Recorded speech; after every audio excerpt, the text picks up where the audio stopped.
W.F Kumuyi.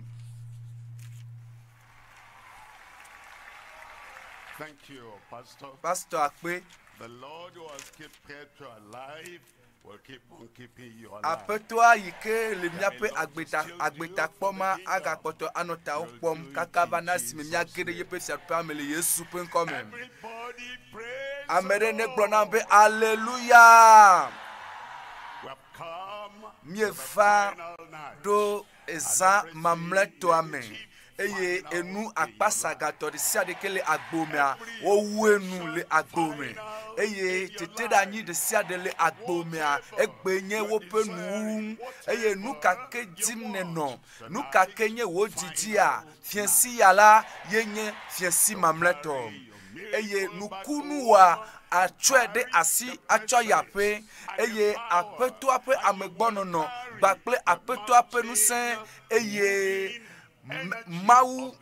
yike hona tojo penusia agede agbome eye wonto na twe aso yide apome eye nele jepe eye pe ya gome agbeye na so je gome Imanuel anokliu eye ameyo kata le radio ye mile se nkonya Imanuel anusento eye pastor egloe na mimie sefifi benari COVID no ye wumla ebe ye to egloe ebe gbedodo da memla ye to ye pe gbeda memla ye le note poku eye novi loloto ikenye pastor yike lemia eponpoza de kafi pastor va eno konji yo so oxygen de ngochimene ye oyom ye obenene pastor be joyi na lo ye be vinye ma jo nene ma o eye me khofona eye me yo eye esroa ye khom le fona di eye me bia be ne le sron nu chugbo ebe emele gbo ebe a pastor enwo do fonfon lo nu ogle kekem voi Yesu yenye Imanuel eye Yesu tronu si anu kenken la gbe omere apetoa atronu si anu kenkem le Yesu penkome. And everyone online. Eya mesia me ameyo kata le radio mise gome bena le nkeke mamleto siaji ikenye dudopo monya kaka jisike pe nkeke mamleto yaji jisike achekula gbome. That's how it became Esianuchi instantaneous. yemie hona doyo enumake What the Lord eye had taken away enui apetoa ekojo la gbomea megatrogbo now the second time. dolelia magatrogbo va agbome sivelia ke o minane mi adogbeda We thank you because fofo we know mie de akpe na o ela be mie nye bena mauga triako ye nenye eye mie nye be Kple ola nu kata le bobwe eye mi kata ike popu mi va le toji benari Imanuel Mawu li plimia necho Ŋutikɔkɔɛ ademia pe agbeme eye ye to na nyanya chi mamla le mia pe agbeme apeto fiensi ala gede mia pe agbeme Kple dede kpakpa doyoyo katutu nukunu eye na tsoe na mesia mele Yesu penkome. Ameyo le toji le radio ameyo le didipe yo le si mele dogbera be Imanuel necho haha de sia de dale agbesi agbeme eye nunyo ne fame le amesia me pe agbeme dokpe wo ya iradi le amesia me pa agbeme le Yesu penkome it's done. evame le Yesu penkome mie dogbe dale God bless you. Mawu ne yirao eye egbe ike mie vado enu jojo mamleto aji ikenye maunya mamleto a mejibe madonku edinao benari mie va le dodo siame eye mie wo takpepe eye mie wo judopo monya kakacha sirika eye maunya okata ponupocho Imanuel nti Imanuel Mawu pe vi nutuvi. Imanuel ikenye kihia pe de la. Imanuel ikenye hame antikola. Imanuel doyola ame yona dodono. Imanuel ame ikenyo name le gbɔgbɔkɔkɔɛ kple nseme. Imanuel ikenye fia ike gbɔna. Eye mie gblɔbe Imanuel Mawu nuseto, Mawu nyueto, Mawu nublanui kpɔla, Mawu ganyenye pe Mawu. Eye fiensia me va nya gbɔ gbakple mɔnya ike pe tanya nye Imanuel Ŋutikɔkɔɛ pe ganyenye pe Mawu. Mateo pe agbaletagba kpikpi blavevɔ deke. Mateo pe agbaletagba kpikpi blavevɔ deke adi nutuvi. Eye nayo ye pe ŋkɔ be Yesu. Elabena eya elade Imanuel ye. Elabena Yesu. Elabena eyae nsempe Mawu. Elabe eyae nukunu pe Mawu. Elabena eyae yikenye nublani kpola dometrola Mawu. Elabena eyae la de yepe dukola cho wope nuvo ome. Le kpikwi bla evo velia me. Azon ke esia kata fame. Bena wawu nyasi apetola glodito nya glodila di la nubena. Le kpikwi bla evo tonlia poda detugui. Si menya nutu ola le fufoge apetoa ewo nu tokhede eye nu imejo gbo gbede o le jojo me kika me pe nu tinya meme evame elabena Mawu fofo lare epo nu sen de enu iko wo woji eye eja wo nu tokere enu ike togbe melikpo enu ike nye nu kunu ade eye wo we bena de tugbi ike menya nu tu o ike meve do nu tu ade ke gbo o e fofu eye wo jivi esia enye amlima pe vijiji Kristo Yesu Kristo enu yo kata kude Yesu ntia enye amlima enye nukunu yepe fu ikofo enye nukunu enye amlimato yepe jijia enye nukunu eye wo gbogome seso katata eye yepe chichi enye nukunu gbakple amlima yepe agbe ke Yesu Kristo no meji nyala American tio enu agbe kokoe enu agbe blibo eye esia ele blibo eye wo nye nukunu eye yepe kule miata le kavari pe atito gantia enye nukunu eye wo nye amlima eye amoyi va bio yepe nuti la be wadi yo benare o ekuvoa amekpoto ga potole atianti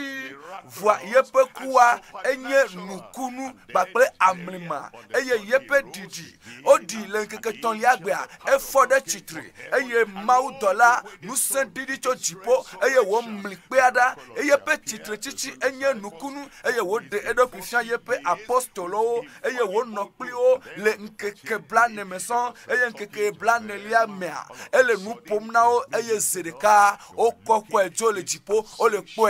kwe ele jo ole kwe yepe jipo ya enye nukunu eye wo ga gbona ke jipo nulavu eye Kristo ato jipo mame ato alilikpo mame eye avagba pe dola akpe o le Ŋutikɔkɔɛ me eye wa notere alilikpo oji alebena luvo yo sogbea wa koko ojo ema enye amlima eye emegbea hakaga avame eye lepe andre megbea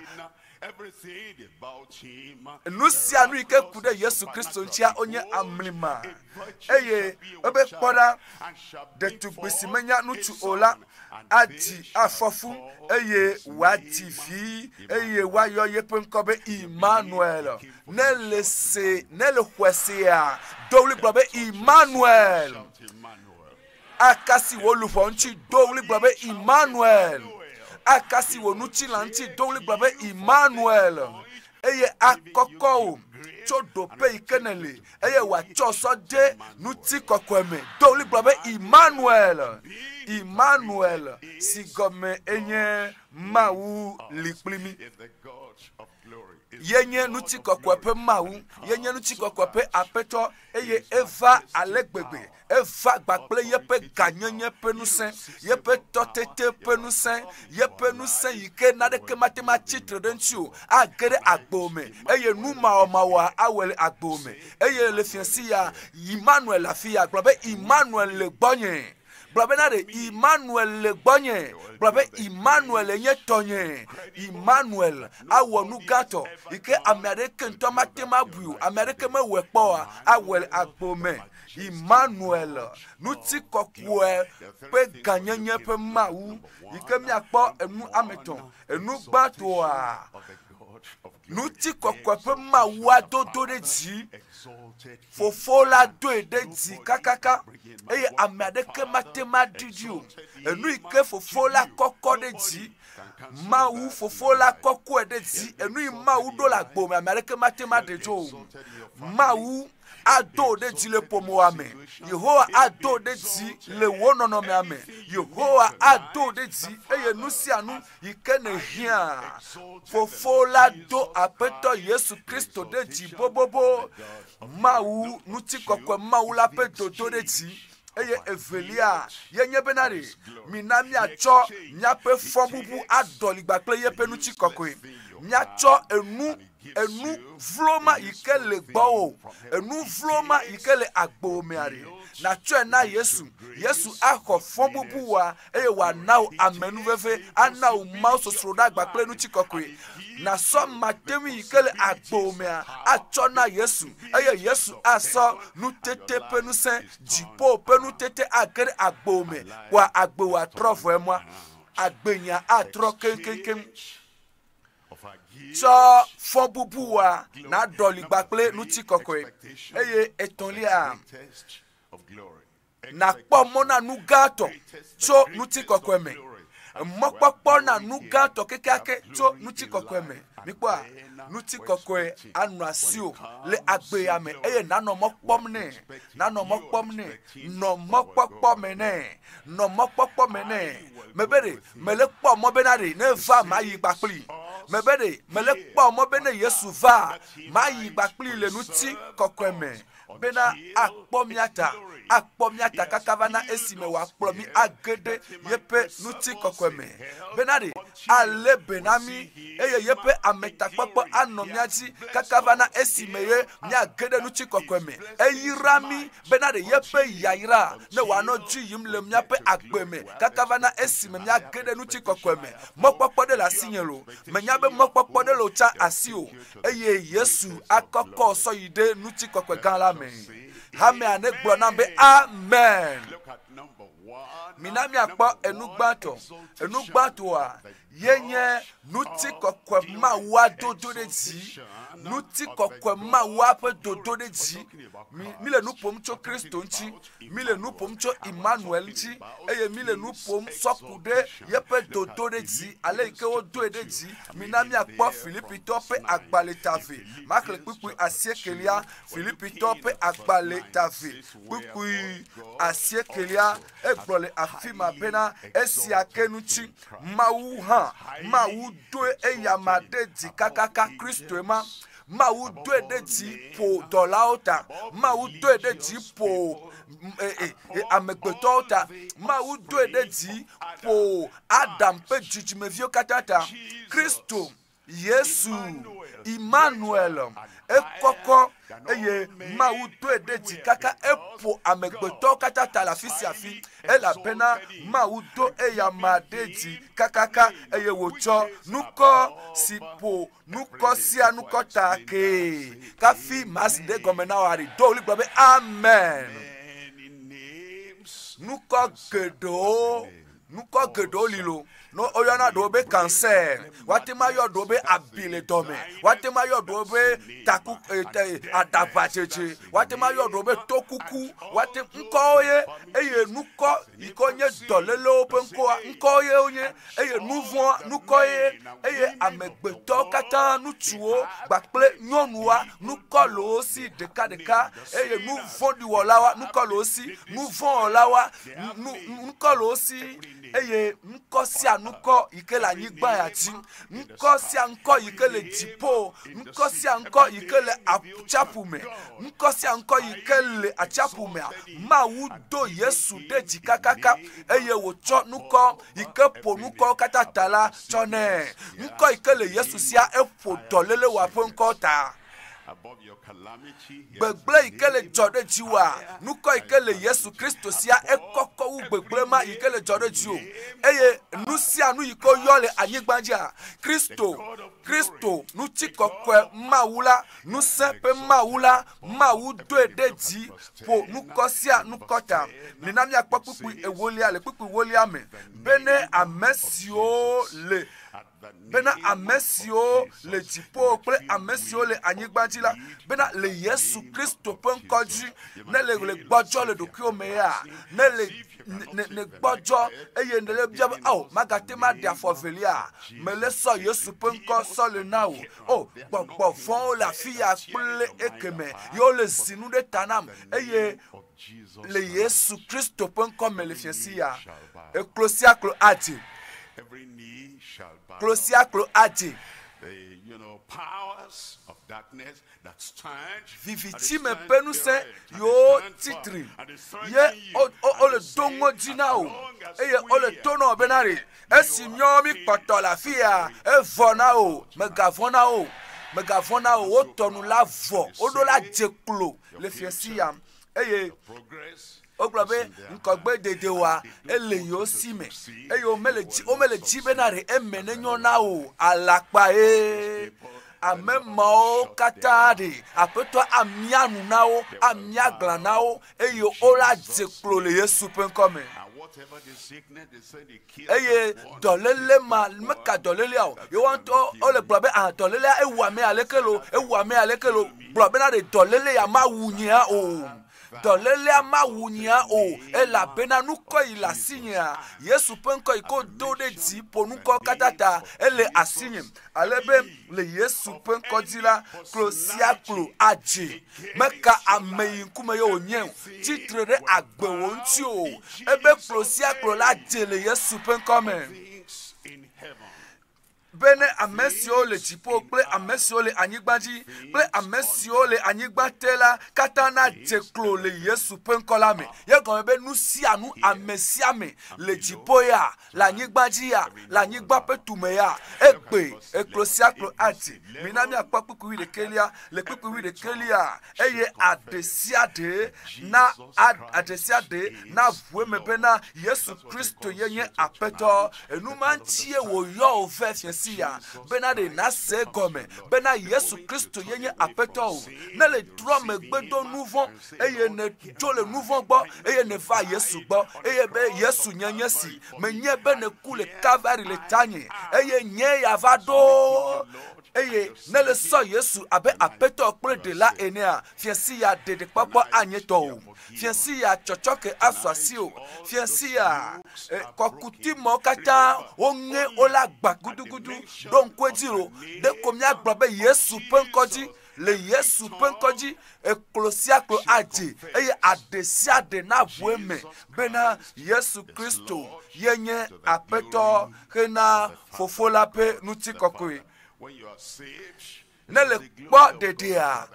Ŋutikɔkɔɛ na mawie Nupa mie kpona dede le Yesu Kristo penkome eye ohona nami le Yesu Kristo penkome eye ne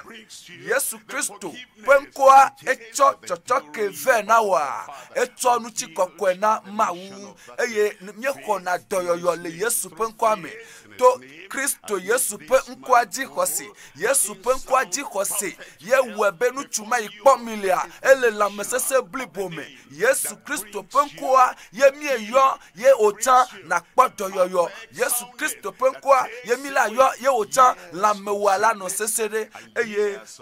dolele pepo okatanu avo le fiesia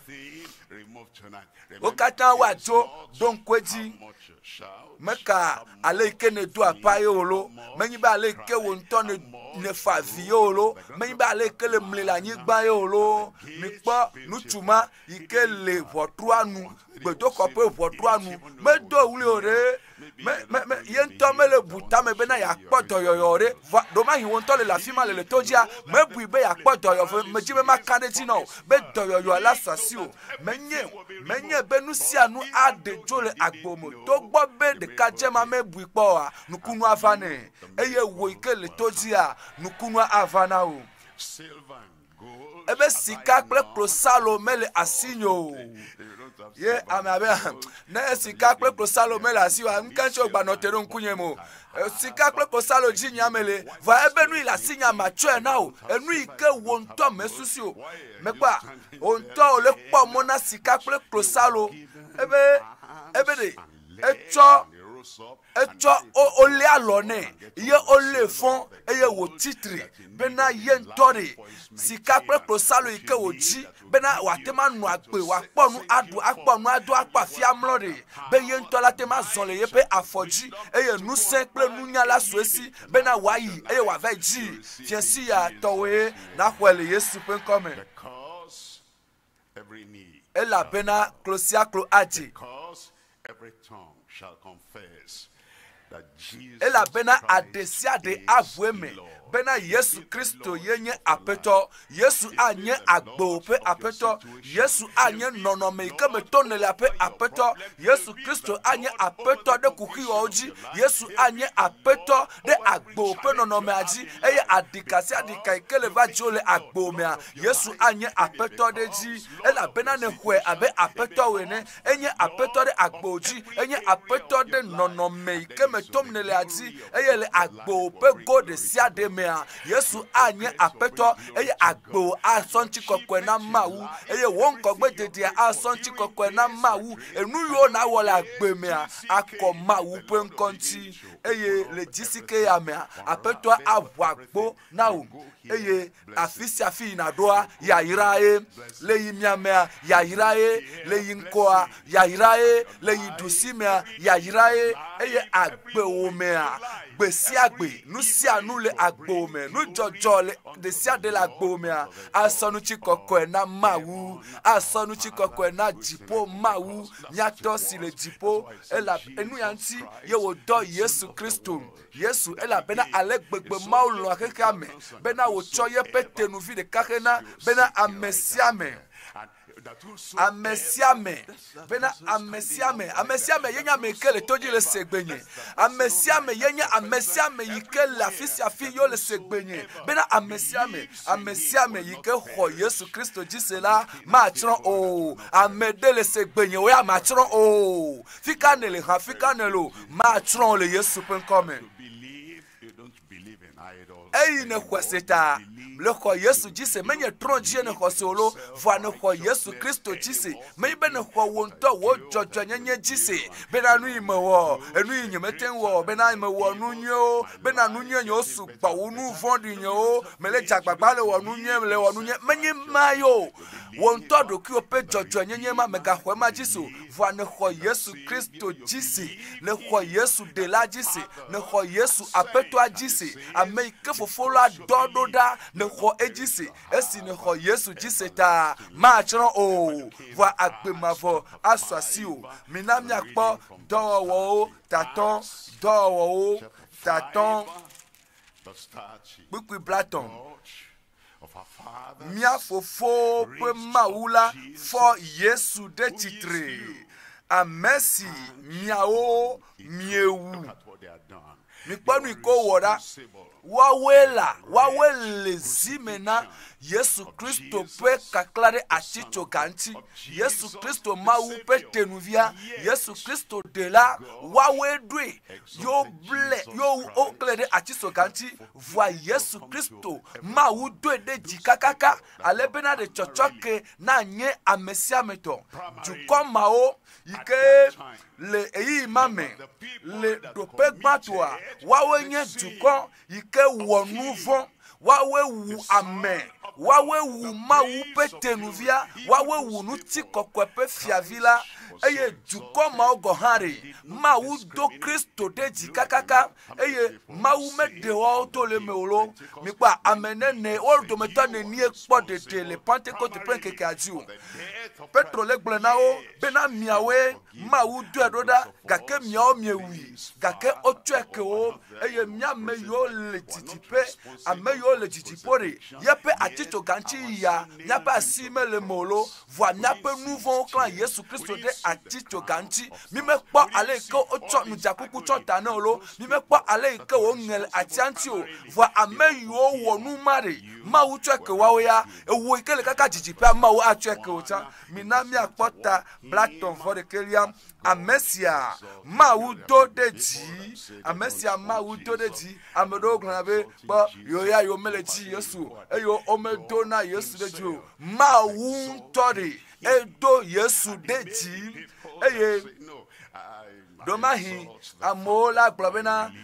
ame yi ke nye miaƒe tsɔtsi ƒe tatoa madoe ɖe dzi ame yi ke le zi me na miaƒe subɔsubɔa me dzesia vɔa dziƒo ƒe Mawua ɖe Mawu yi ke si nyamamlɛtɔa lea ɖe Mawu yi ke si me miaƒe ɖeɖekpɔkpɔ le Mawu ma ɖe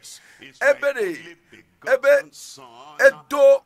ame si Mawu do ɖe dzi le yeƒe nuɖusi me abe kplɔla kple xɔla ene bena wòana dzimetɔtrɔ kple nu vɔ̃wo ƒe keke Israel bena wòana dzimetɔtrɔ kple nu vɔ̃wo ƒe keke Israel Yesu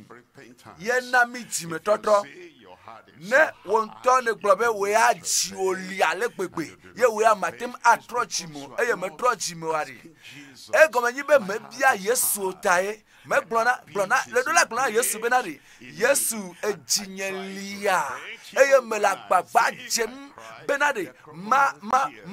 matrɔ dzime vɔa nye metem o ne mebe mele avifa ma avifafa nyanye elopa datsi eye ne le gblẽ na Yesu Kristoa atsɔ tsɔtsɔke sɔna o tsɔtsɔke dzimetɔtrɔ ɖo li ɖe wonye ame ŋkume ƒe dzimetɔtrɔ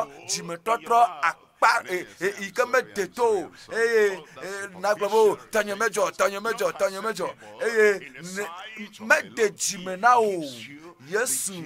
ana o dzimetɔtrɔ adodoea Yesu Kristo ana o dzimetɔtrɔ yi ke tso dziƒo Yesu ana o dzimetɔtrɔ yi ke Mawu ada asi ɖe dzi ame si Mawu do ɖe dzi le yeƒe nuɖusi me abe kplɔla kple xɔla ene bena wòatsɔ dzimetɔtrɔ na Israel kple nu vɔ̃ ƒe keke anem esia yenye Yesu Kristo ƒe dodo ɖe dzi wodoe ɖe dzi na wo ale gbegbe bena ɖe edzi gbagbawa ɖe ne nuxaxa ɖe nu vevesese ɖe nu vɔ̃ ta ne Yesu atsɔe na wo ale bena nyametsotso bena natrɔ le nu vɔ̃ ma yomea atsɔe na wo enuma ŋuti dziƒo Mawu la ekɔe ɖe dzi da ɖe yeƒe nuɖusi me ale bena ɖe wòana wo vevesese le nu vɔ̃ ta naxa nu le nu vɔ̃ yi ke ne wɔ ta eye wòatsɔ tsɔtsɔke gbagble dzimetɔtrɔ ana wo fiasi ya wòawɔe mebe fiasi ya wòawɔe mebe le wɔ ge fiasi ya wòado Kristo ɖe dzi le agbo me le Yesu ƒe ŋkɔ me míeva ɖo ɖoƒe velia zɔm ɖoƒe velia míele kpɔ dɔlidɔli míaɖɔli míaƒe fɔbubu gbakple yeƒe ŋutikɔkɔe míatsɔ míaƒe fɔbubu sɔ nɛ ye míaxɔ yeƒe ŋutikɔkɔe amegbetɔwo katã wowɔ nu vɔ̃ eye Mawu ƒe ŋutikɔkɔe hiãwo tim le nu vɔ̃ ta enu le míakpem eye ne mi ɖo ŋku nu vɔ̃ mawo dzia ehena nukpe vana na mi ehena vevesese gena ɖe míaƒe dzime ye le gblɔna be ao nu ka ŋuti mewɔ nu sia ɖo eye nesena veve eye nagblɔna bena ɖe ao mikpɔ nu nye ŋutɔ mewɔ gblẽ agbenye ɖa mikpɔ nu yi ke mewɔ ƒoɖi ŋkɔnye ɖa mikpɔ nu yi ke mewɔ eye metsɔ ƒoɖi ƒomenya ƒe ŋkɔ enu le kpem ne me yi pastor ƒe ŋkume Mawu nyagblɔla ƒe ŋkume tsa ɖe enu kpe nam ale gbegbe nous vendez, yeva nous vendez, eva ite le nyajojo baleme, bena ame aleke, enye chochito, enye subole ato, eye len keke mea, ole na Bibla loto da si, eye les amela, ozuna amebubu pomevi, nous vont, eye onona. Yesu Kristo ele Ŋutikɔkɔɛ agbe eya ta na tsɔ fɔn bubu wana Yesu Kristo eye Yesu asɔ Ŋutikɔkɔɛ na o Yesu Kristo va eye ele gblɔ bena de nu vɔn o ta de megawu ɖokui o megade mɔ bena de enukpe la mo domea atsrɔ̃ o ava ne na va yi ɖe dzoma vɔ me o Yesu le gblɔ na bena de meva be ma xɔ fɔn bubu wa lo. Mahwe eye nyia matem atsɔ nye amenuveve gbakple Ŋutikɔkɔɛ na o Ŋutikɔkɔɛ ava agbome amenuveve age ɖe agbome eye ŋukpe gbakple fɔbubuwa aƒetɔa ahwɛ le agbome le Yesu ƒe ŋkɔme mina miakpɔ Hebritɔwo ƒe agbalẽ tafe maxle kpukpui tso kpukpui wolia dzi Hebritɔwo ƒe agbalẽ tafe kpukpui ewolia elabena ame si ta nuwo katã li ɖo ame si me nuwo katã to va ame si kplɔ vi geɖewo yi ɖe Ŋutikɔkɔɛ me la enume ke Yesu Kristo wɔ ye Yesu wɔ ekplɔ vi geɖewo yi ɖe Ŋutikɔkɔɛ me eye fifi me ya womenye viwo wonye nu vɔ̃lawo ame yiwo ɖi fɔ ame yiwo ŋukpelowo enu le kpem le wo ŋutɔ ɖokuiwo ŋuti woƒe nuwɔna woƒe agbenɔnɔ le nu kpem na wo vɔa Yesu Kristo va ɖo le gblɔ be va Yesu le gblɔ be tawoe me va ɖo Yesu le tɔnɔ bena de me va be ma de ŋkpea ɖa le agbo me Yesu bena de me va be ma de fɔ bubu adzo eye ne le xɔe sia Yesu atrɔ o maganye nu vɔ̃la o voa nazu vi elabena ame geɖe ale si nu xɔe la ena wo ŋusẽ bena woazu Mawu viwo nu vɔ̃lawo wonye tsã gake wotrɔ va zu Mawu viwo ame siwo xɔ yeƒe ŋkɔ la dzi se yeƒe ŋkɔ dzi xɔ se le fiesi ya ɖe ne le xɔe sia atrɔ wo nɔnɔme atrɔ o aɖe wo dzo nu vɔ̃ aɖe wo ɖa le nu vɔ̃lawo dome eye nazu Mawu vi amen atrɔ o le ɖipolawo dome eye nava zu Mawu vi nyɔnuvi esia yi ke gblɔm melia ava me mebe ava me elabena elabena ame si ta nuwo katã li ɖo ame si me nuwo katã to va ame si kplɔ vi geɖewo yi ɖe Ŋutikɔkɔɛ me edze bena woawɔ wo xɔxɔ la ƒe fia bliboto fukpekpewo me Yesu Kristo yenye míaƒe xɔxɔ ƒe fia yenye dziɖula eye dze ŋkɔ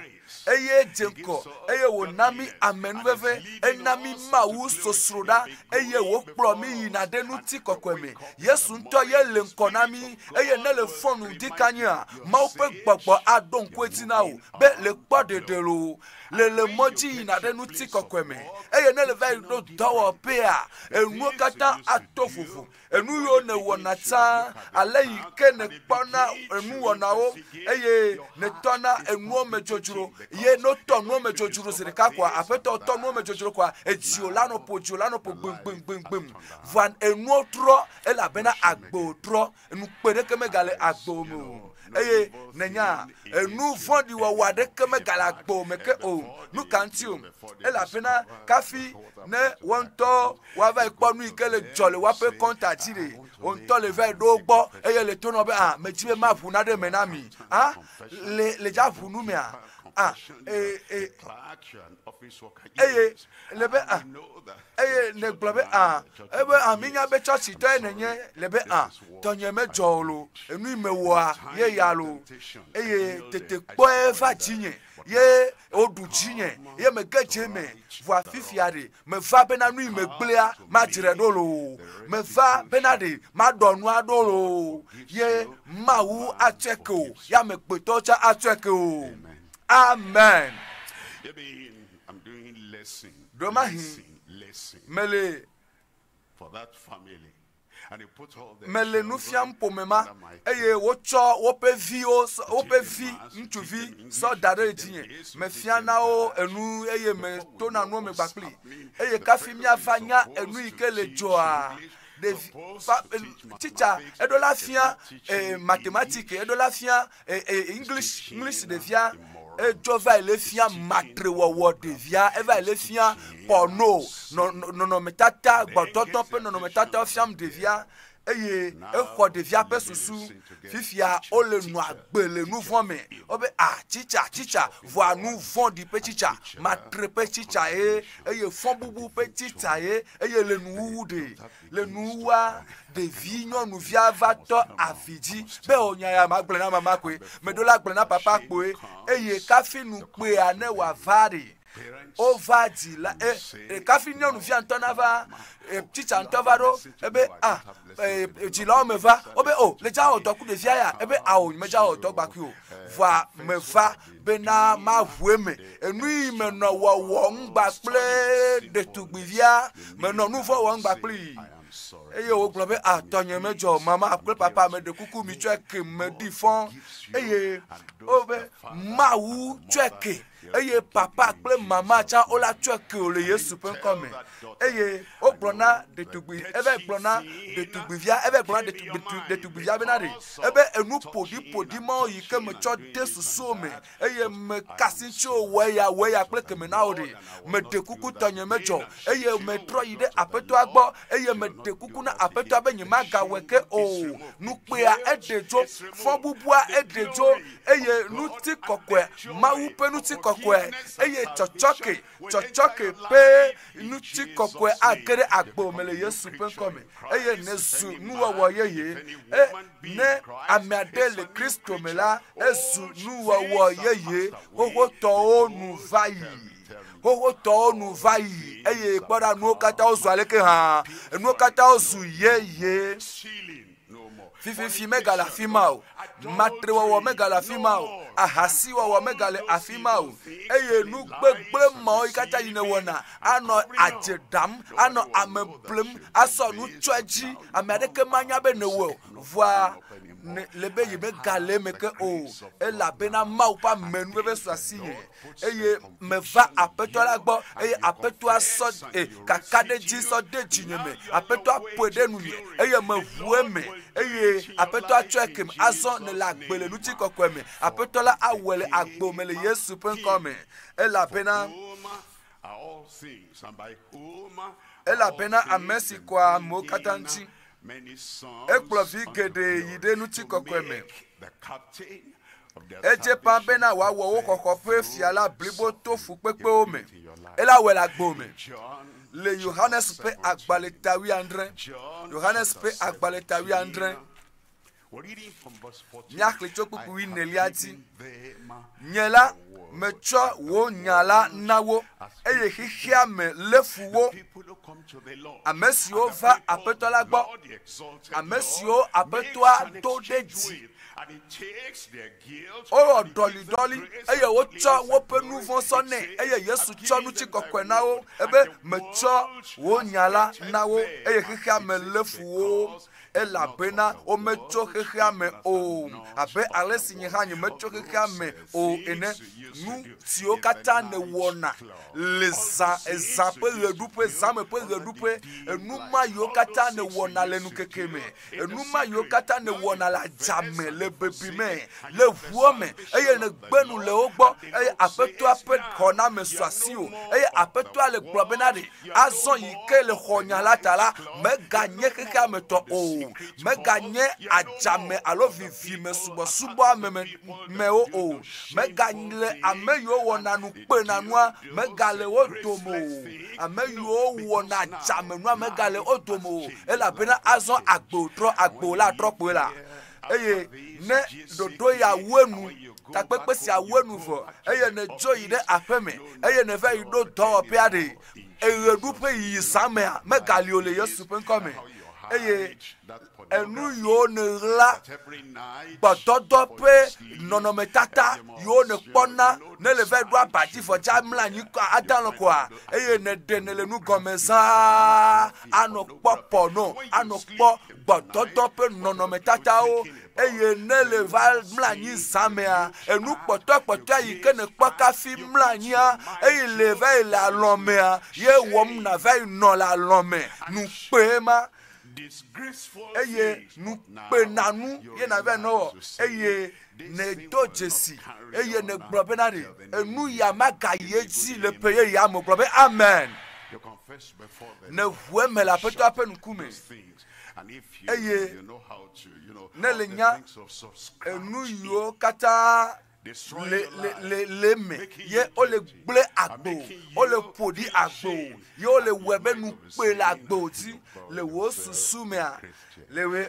ontɔ ne le kpɔe voa na va gblɔ be ye wòkpɔ wò ŋutɔe ma le yɔ ɖoko be kristotɔ kpɔ nu ke wòle la le wòko le aƒe nye dzipa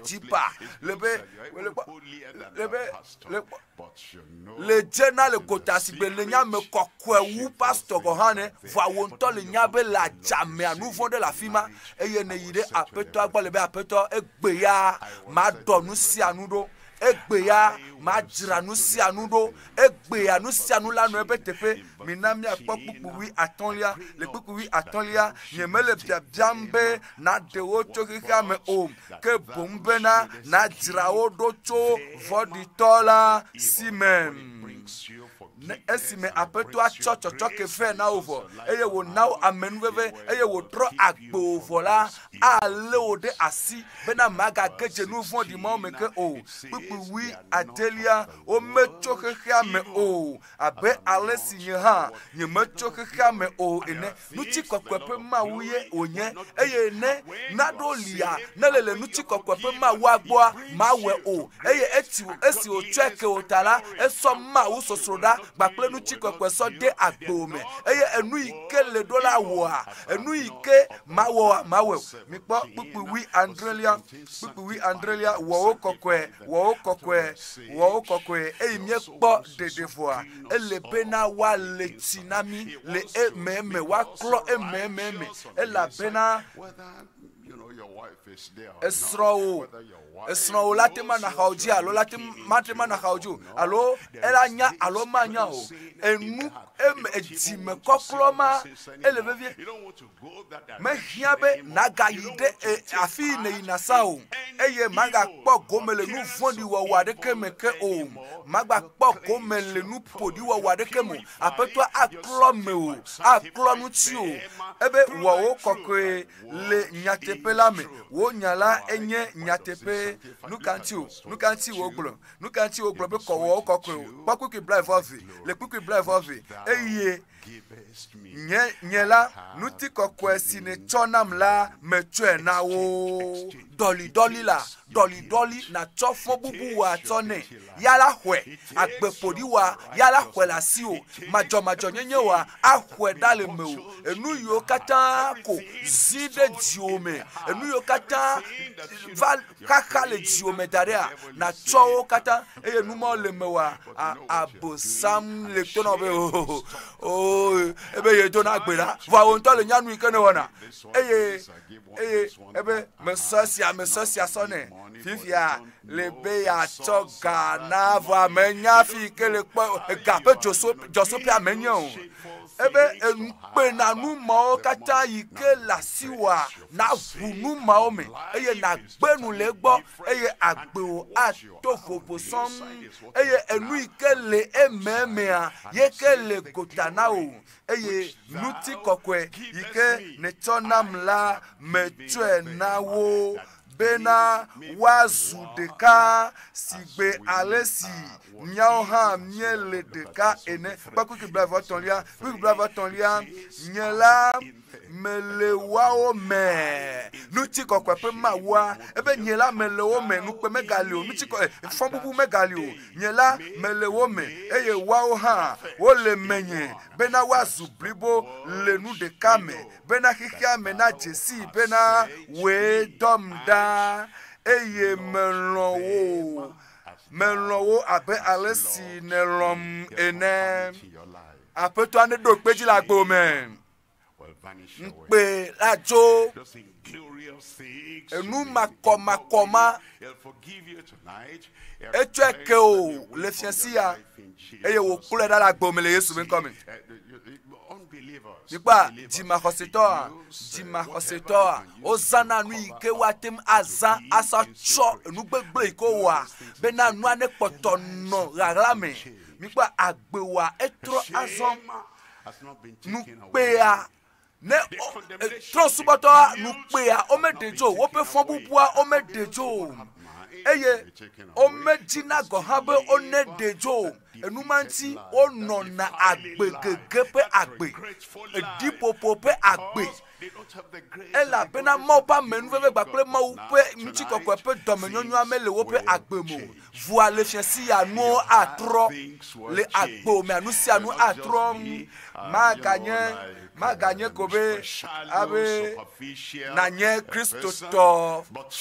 nanye ame flaflade awo maganye ne mo voa tro blibo tro de to ava me la agbo me amen ane di sesere masi amen gbagbere nam apetwa awo traveled out, and you have to be in transit.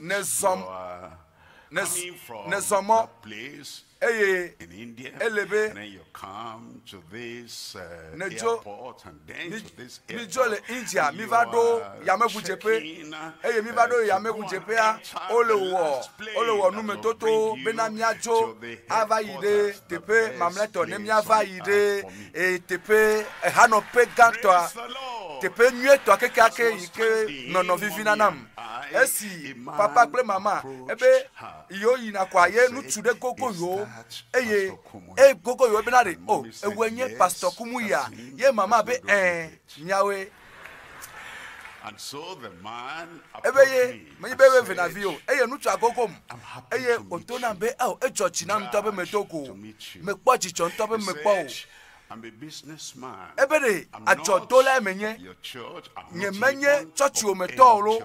goha nyemenye church de ke meto onto bunyama ntikpo my business everything ebe edonye asichacha nyonu si anu jagudu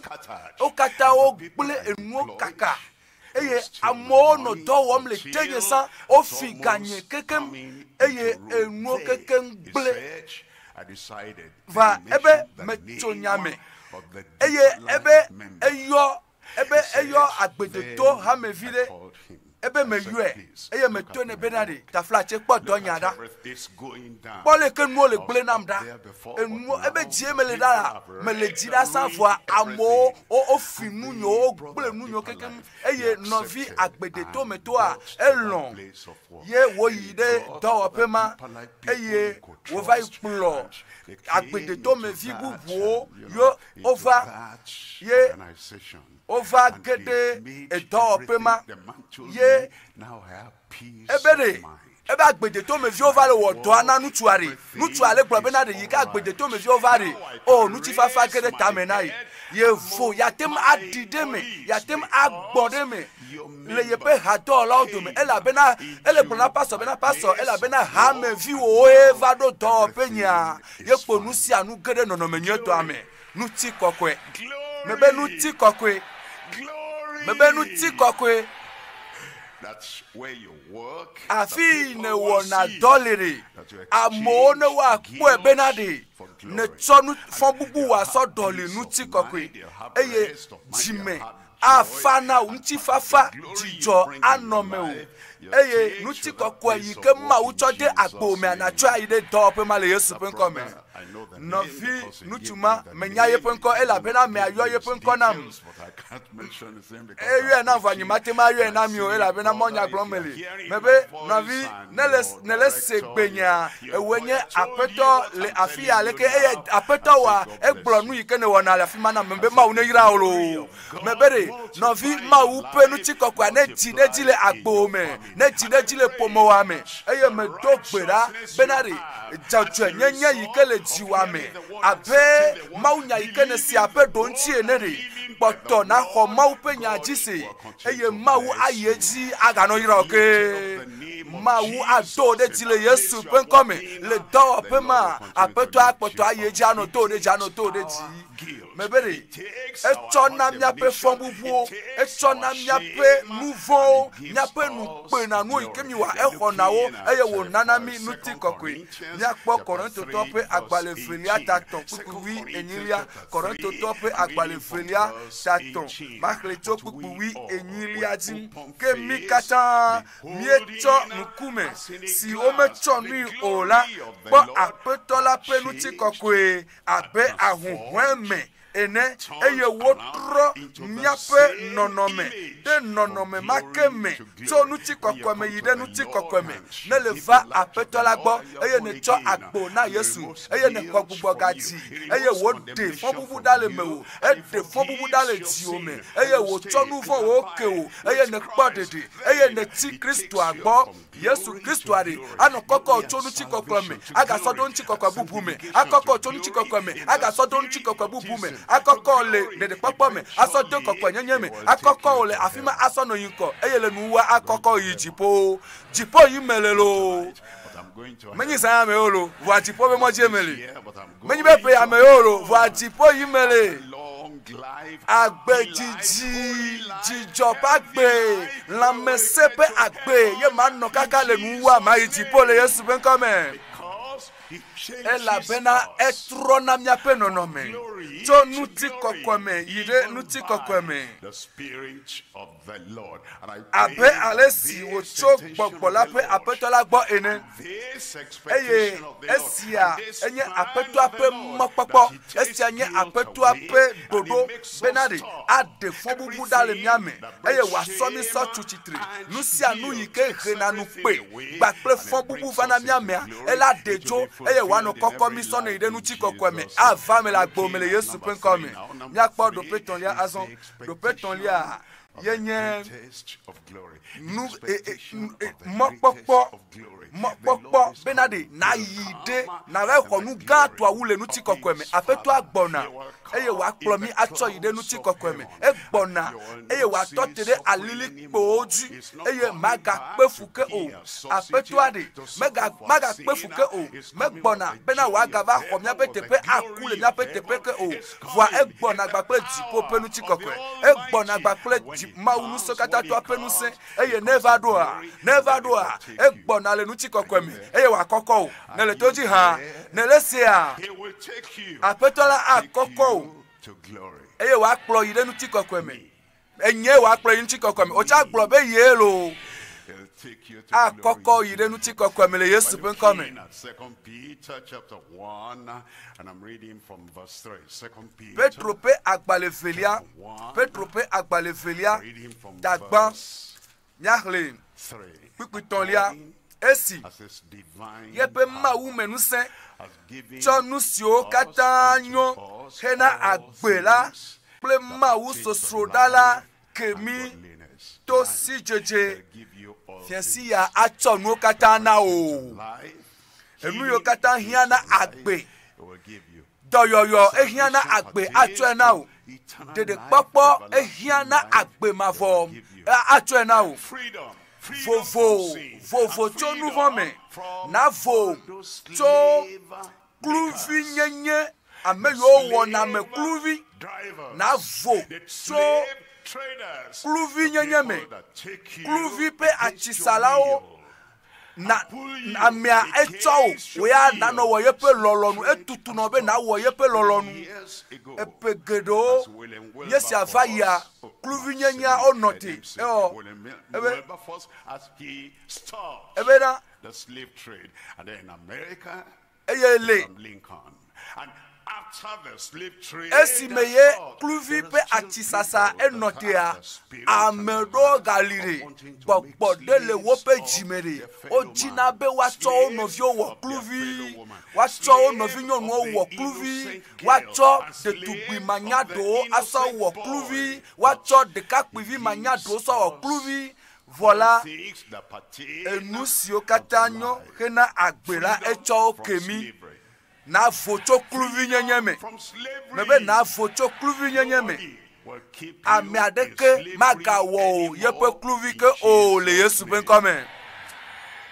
freedom from the slavery na of vo Satan, tso Satan pe from the kluvinyenye me slavery of sin, na vo tso and nuvon from lo the pe kluvinyenye me slavery of those na vo tso people that juko bully you ame all your yo life, tutu and na they o compel you to yo do sina what ji you o do, bena na what wo you nu do, yi what kemele you be have na wo consecrated, enu committed ne your so do ko life sa that vo you le will sa gbo not do anyi be yi do, ma wo nu ma wa slave o la no si maker, ji o slave klu ame yo traders, wo na me slave kluvi pe drivers, atisala they will o not take any o la hold in si your ji life wa o ma anymore. ga po nu se da gbo ji ko le People Yesu pe nko me also want to ame hinder yo you from o what so Christ wa has no done he mo na for o you. bena nu On the ike cross Kristo of wo na wo ma po Calvary, gomele that mo the worst and the most wicked slave eye trader wa has wenye ever kluvi lanced pe up. atisala vondi to He has come voa Kristo so va that Kristo va he will give Kristo you va all benari things wa that to pertain enu yo to kata life nyo hena and to agbe godliness, hena through the agbe ple ma knowledge u sosro of dala him that has akemi called to us si to jeje glory. amesi Look cho at e that. ya nto He pe has nu ti called us kokwe to ple nu glory. sen Look at that. He yo has mi called us to lame glory. e yo mi He's na calling nu you ti to glory kokwe Yesu tonight. yo na nu ti Shame kokwe will Yesu vanish yo na away. nu ti kokwe nu pe ajole Guilt agbome will vanish fo away. bubu Call us ajole to agbome glory and eye to virtue. cho Look nu at ti verse kokwe 4. ba In ple verse 4, nu ti it kokwe me says, kukunelia "Whereby nu are siao me given wo unto to us cho nu gbedodo promises kwasi he has gan to given o you, kemi that e cho nu whosoever gbedodo shall kwasi gan to o call ke on the o name of the bene Lord mi shall ato be esiao saved." me Tonight, azuma wu pe salvation jojo me go me pola o shall be egbe a healed, de papo healing. asasi o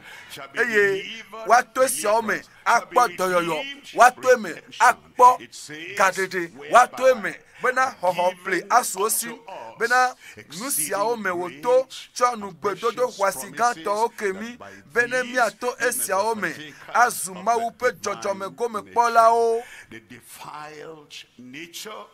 di popo pe jojo me a the nature of the devil, gbàgbé put us to àbòsàn shame, pé brought jọjọ us mẹ́à to ehena inglorious nu things, pé fana and mia brought dzie us ehena to mi guilt gena and de nu pé me condemnation. ehena But mi now, gena de fɔ there's a bubu me great voa exchange azɔn tonight. dɔlidɔli gã de le va me fiɛsi ya Remove your guilt, atsɔ fɔn bubu wa o tso your ahɔ condemnation, fɔn bubu wa o tso remove the shame ade that nu pé piled ada le up in your agbo me life. And now it brings eye you to azɔn glory akplɔ o because tsɔ yi de it nu ti takes kɔkɔe me away the defiled elabena nature, the mɔnu ma ko defiling die nature, and it di gives popo you pe the jɔjɔ mea divine ade nature, di having popo pe jɔjɔ mea escaped dzo the eye wa sɔ corruption mawu me that pe is in jɔjɔ the me sɔna o world ale bena through gbegble yi lust. ke le xixi sia The me time has to come. nudzrodzro mea ma This final va day agbo me o of this egbe ya December yi va ɖo GCK, you are going to GCK have that mamlɛtɔ glory. le ƒe ya me You are ye going ya to have the nuti forgiveness. kɔkɔe You are asɔ going asi to o have tsɔtsɔke the new life, asɔ asi the o change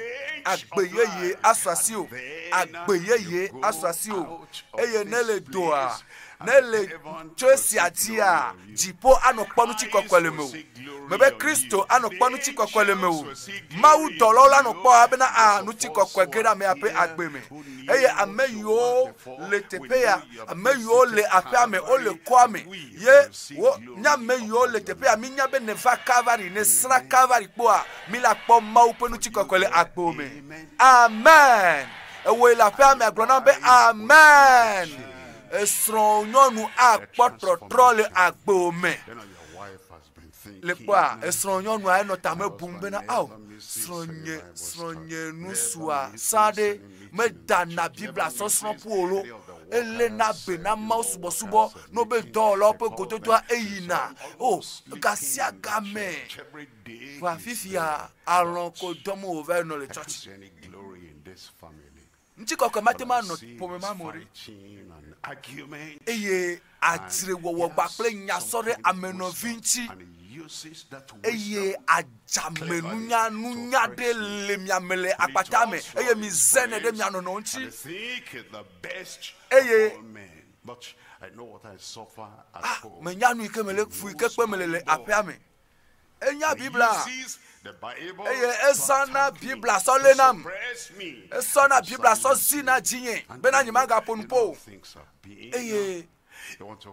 menya le ke nuwo le ɖo me ɖo la va aƒetɔ la gbɔ eye le va aƒetɔ la gbɔ be o aƒetɔ ne me kɔ asi dzi o alo nye me kɔ asi dzi o ɖe metsɔ dzinye na wo lo Yesu mele dzi bena ɖe ŋukpenya mele dzi bena ɖe fɔ bubu nyewo mele dzi bena nu yiwo katã menɔ wɔwɔm ye me chona dzidzɔ me dona dzidzɔ ɖe ƒonye me amewari Yesu wo ɖeka pɛ ye koe nye matem ablo menya ne le yi ɖe na yi ɖe gbɔ abe ɖe Yesu trɔ nuwo le agbenye me eye fiasi ya awufa me le Yesu ƒe ŋkɔ me eye Ŋutikɔkɔɛ yi ke ƒe nyagblɔ mi lea Ŋutikɔkɔɛ yi ƒe hadzi mi le bena Imanuel yi ke mi le dzi le hamea Imanuel ma ava xɔ nɔƒe le dziwo me ava xɔ nɔƒe le agbewo me eye afi si afi yi ke na yi ɖo la Imanuel ƒe kekeli anɔ kple le me o Imanuel ƒe kekeli anɔ me o eye amenu veve gbakple Mawu sosro ɖa kple Imanuel ƒe Ŋutikɔkɔɛ ye natsɔ ayi ɖe teƒe sia teƒe yi ke nava yi ɖo ame ɖe ne do ɣli gblɔ be amen. Mía bɔbɔ ta ne mía ŋku mía bɔbɔ ta mía ŋku me dzi be ɖe na de ŋgble tso ɖokuiwo ŋuti me le dzi be ɖe bede buta me tso agbe yi nɔm ne le aŋuti me le dzi be ɖe na buta me tso fɔ bubu wo ŋuti eye me le dzi be na ɖe le nyateƒe me ɖe gblɔe na aƒetɔa be aƒetɔ menya nukpenanu yiwo le agbenye me menya enu ƒoɖi yi ko vinyewo nya tso ŋutinye ye agbenye ewɔ dɔ le vinye ŋutsu kple vinye nyɔnuviwo dzi eye srɔ̃nye nyɔnu gɔ hã ewɔ dɔ le wo dzi eye me si srɔ̃nyea dzi be megaƒo nu kpɔ gbe ɖe o eye menye edzi mekpɔna yeƒe ŋkume edzina bena yeaɖɔ na ɖo me kpɔna ŋkume ne zi ɖeka mewɔna ŋku ne eye wòmiana nu ŋutɔ gblɔe na aƒetɔa o aƒetɔ nye ya loo le bɔbɔ ta ye le mia ŋkue ma loo eye le gblɔm nɛ be aƒetɔ Yesu me dzi be matrɔ blibo metsɔ ɖokuinye blibo na o Yesu ne le gayɔm be ɖe megbe la tsa ɖe menyi be ŋkɔ ma ye wɔna ɖe o ŋkpenanu akpemada ƒe agbenɔ me le awɔ adã ɖe amewo dzi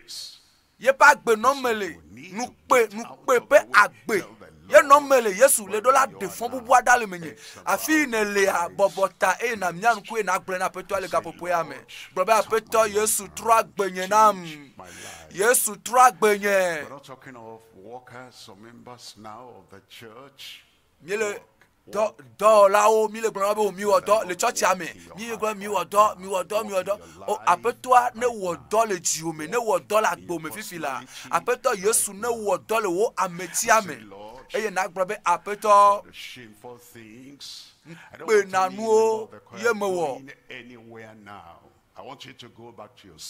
yemedzi be ɖadzilawo na tita be wole afi ɖeke yim o menyi be esia nye anɔtɔwo mo ɖo to tɔwo na yi azikpewoa dzi na anyi eye na do gbe ɖa nu vɔ̃ le agbo me ŋkpenanuwo le agbo me fɔ bubuwo le agbo me enu yiwo ne wɔna egble nu le agbe geɖe ŋuti eye wo ŋutɔ le se vivi le me ema menye Ŋutikɔkɔɛ ma o vɔa ema nukpenanu ema ame ŋutɔ ame ɖokui ƒe lɔlɔnuwɔwɔ nu vɔ̃ ƒe agbenɔnɔ woxɔ agbewoa dzo kekem gblɔ na aƒetɔ be aƒetɔ me va loo eye ne le mía dome wo ame tsɔ agbo na Kristo kpɔ gbe ɖe o sɔ agbo de Kristo si me eye na ʋue me nukpenanu yiwo ne wɔna fɔ bubu yiwo le dziwo mea ʋue me Yesu atrɔ agbe o ame sia ame va Kristo gbɔ Kristo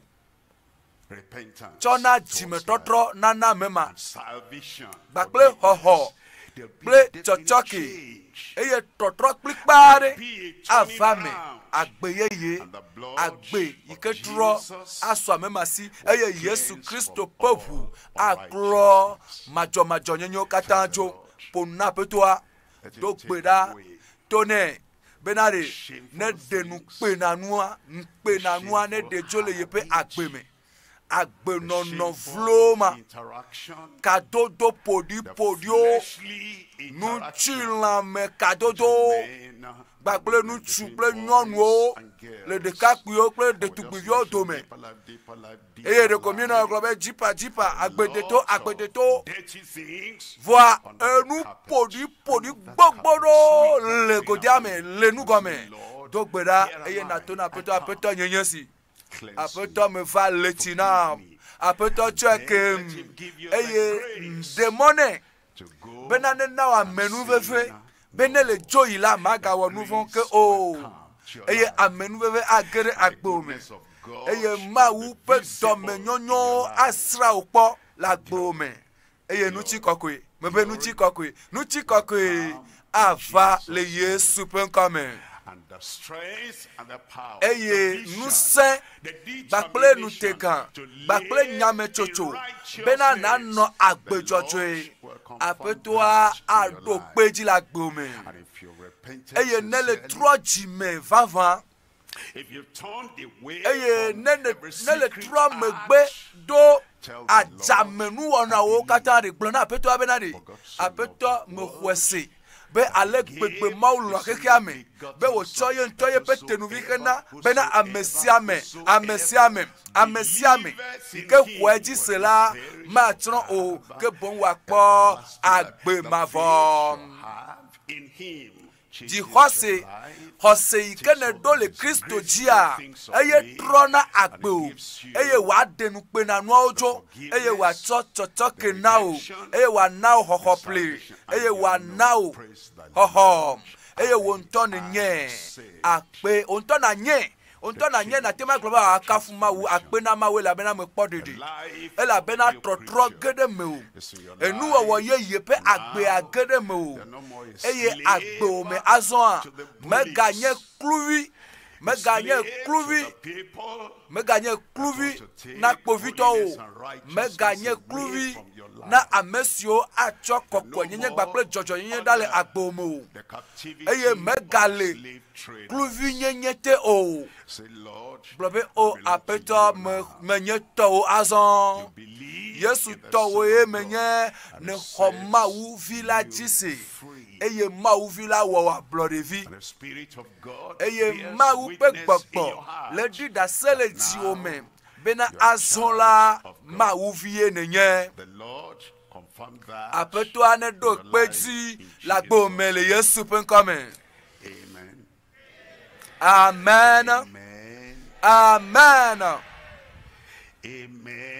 Amen. Let everybody rise up now. Mesiame ne titre azɔ. Amesiame. Ne titre. Etsɔ enuyo katã nyɔ na agbe la etsɔ wo kemi enuyo nyɔ na agbe gbakple Mawu soso la etsɔ wo kemi eye nu sia nu yi ke lé mi da ɖe dɔléle ɖe kpekpe vevesese ɖe kpekpe yi ke lé mi da ɖe teƒe ɖeka ɖe Yesu va be yealɔ wo katã dzo alɔ wo dzo le agbo me le Yesu ƒe ŋkɔme. Enu yi Yesu wɔ na amewo ame yiwo xɔe dzi se kple dzi bliboa ela wɔe na ame sia ame. Va le nya ne le nye anuku aɖe tɔ le aƒetɔa ƒe ŋkume ɖe manɔ ɖisa anɔ yafi kple keme anɔ gbɔ anɔ tsanuku abe nuka le dzɔ nukunuwo dza va me amlimawo dza dzɔ dɔyɔyɔwo la va me katutuwo la va me mado gbe ɖa le tawo azɔ ne le dzi be yakɔ asi dzia enyo kɔ asi dzi ne le dzi be yasɔ asi asɔ ɖo ye ŋutɔ eɖokui dzia sɔe da ɖe ɖokuiwo dzi eye Mawu dzesi wo eye wolɔ nyawo gbɔ eye afi sia afi yi ke ne lea aɖe ga wo eye mi la do gbe ɖa azɔ le gbedodo ɖa megbea ɖo ŋku edzi bena no yɔ Yesu ƒe ŋkɔ la eklo sia klo la dze kansɛ ɖo la dze klo abi le lame adeklo eye dolele ma yo kata o yo na le nu ti lame a wo do me to ke ma gate ma poto no yo Yesu pe nko o la deklo le Yesu pe nko me fofo le Yesu pe nko me Ŋutikɔkɔɛ Mawu nuse Mawu fiadudu ye nye tɔwo eye nuse nye tɔwo eye Ŋutikɔkɔɛ nye tɔwo apeto me do gbe ɖa be le wo Ŋutikɔkɔɛ me le wo nuse me didi de ame sia me pe agbe me eye na de wo tso dɔlele si me le Yesu pe ŋkɔ me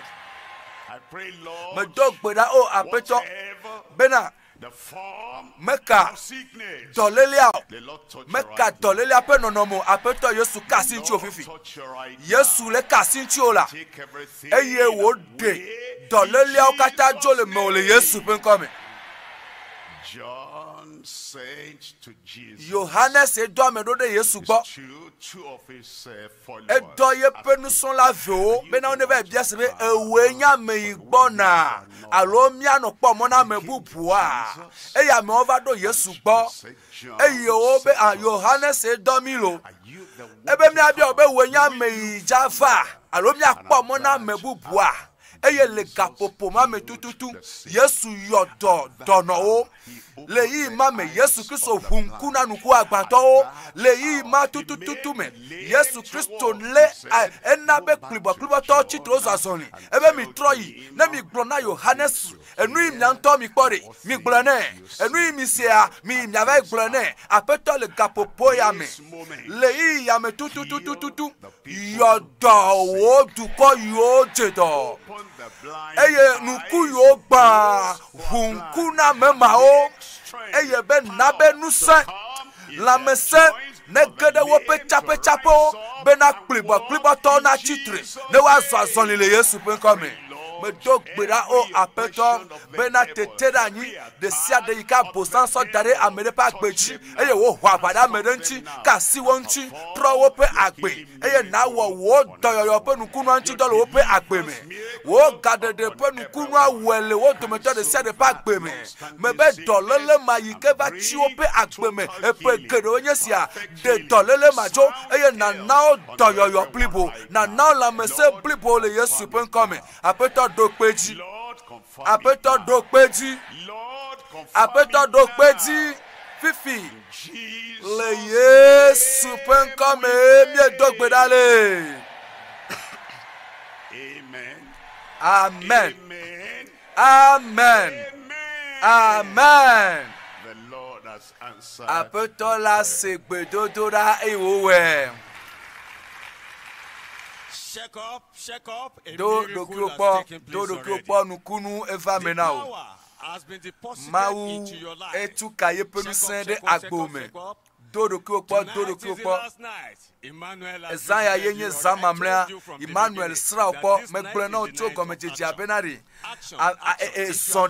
Sondede pe fiensie ya ne le pliboa na tema atitre eye nazazoni. Imanuel penusen a if you are blind, open your eyes. No more blind. Bring anybody.